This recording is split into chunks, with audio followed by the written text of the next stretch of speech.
Este es un video para mostrar cómo se resuelve uno de los ejercicios más bonitos que se tienen en álgebra abstracta. Es elemental y es parte del material que está en el libro de álgebra abstracta de grupos preliminares de la teoría de Galois.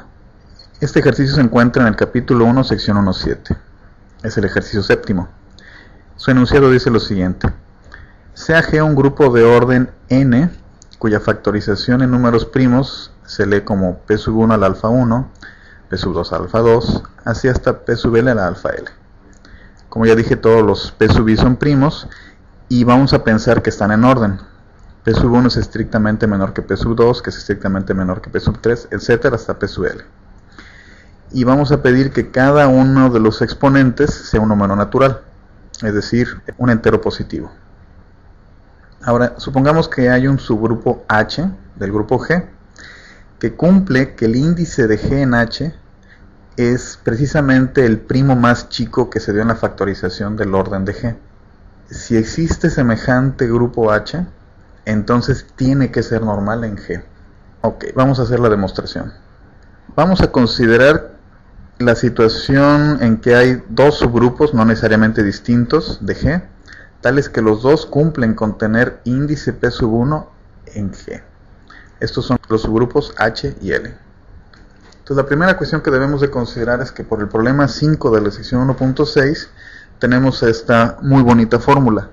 La cantidad de elementos que existen en el conjunto H por L es igual al orden de H por el orden de L entre el orden del grupo intersección.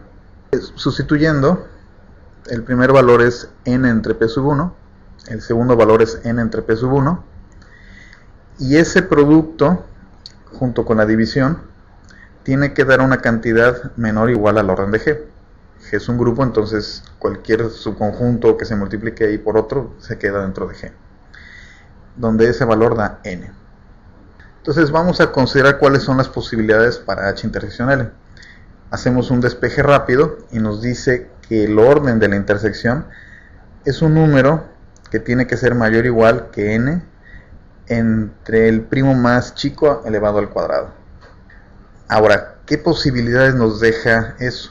Para empezar, sabemos que H intersección L tiene una cantidad entera de elementos. Y además, esa cantidad de elementos, por el teorema de Lagrange, es un divisor del orden de G. Entonces, esa desigualdad nos permite dos posibilidades.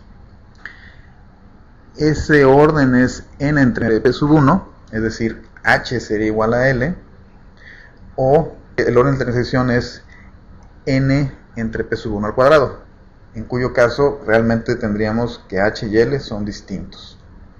Entonces ya con esa información podemos atacar el problema viendo el tamaño del exponente sobre el primo más chico, es decir, alfa sub 1. Si alfa 1 es igual a 1, entonces n entre p sub 1 al cuadrado es una fracción no entera. Eliminé p sub 1 y además ahora estoy dividiendo lo que me queda, que no es múltiplo de p sub 1 entre p sub 1. Entonces me queda una fracción, un número que no es entero. Eso no es posible.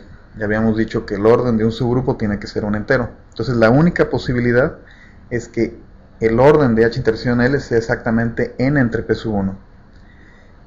Si eso es así, entonces a fuerzas H es igual a L.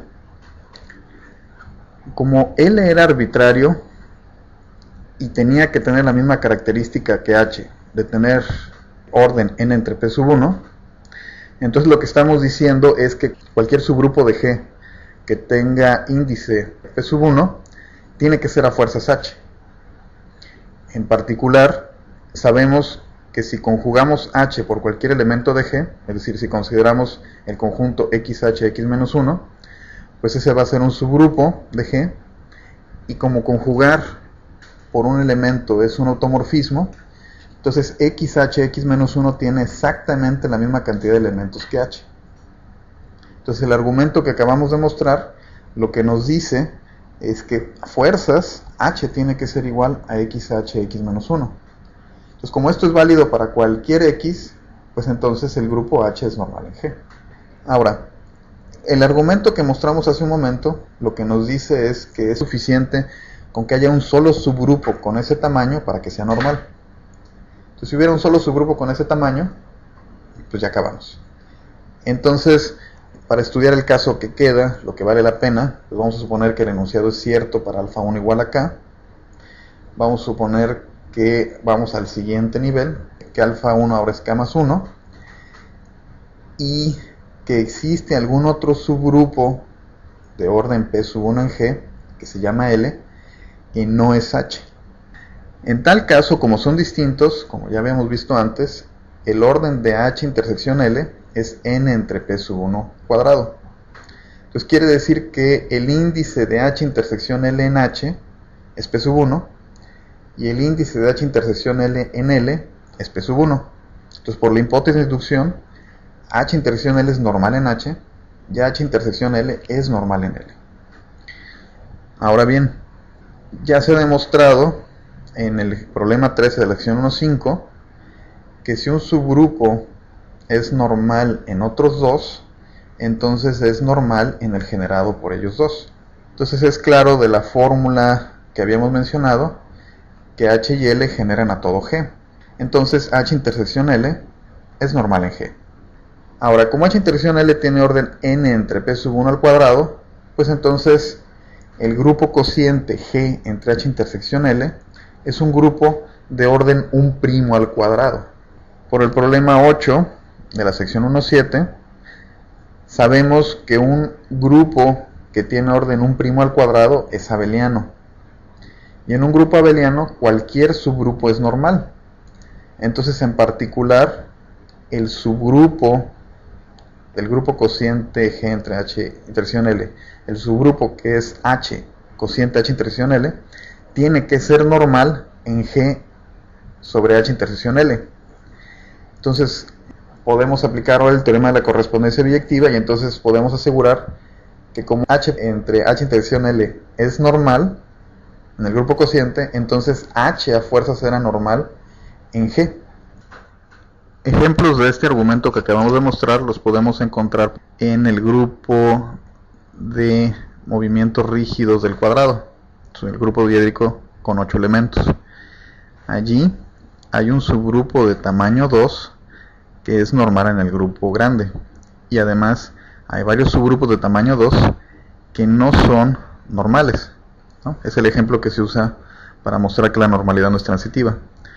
Entonces, el que es normal en el grupo grande vive dentro de todos los subgrupos de índice P de tamaño 4 en ese grupo diédrico. El otro ejemplo sería el grupo cuaternión. Allí hay un solo subgrupo de tamaño 2. El argumento que hemos mostrado aquí nos dice que tiene que ser normal porque hay más de uno de tamaño 4.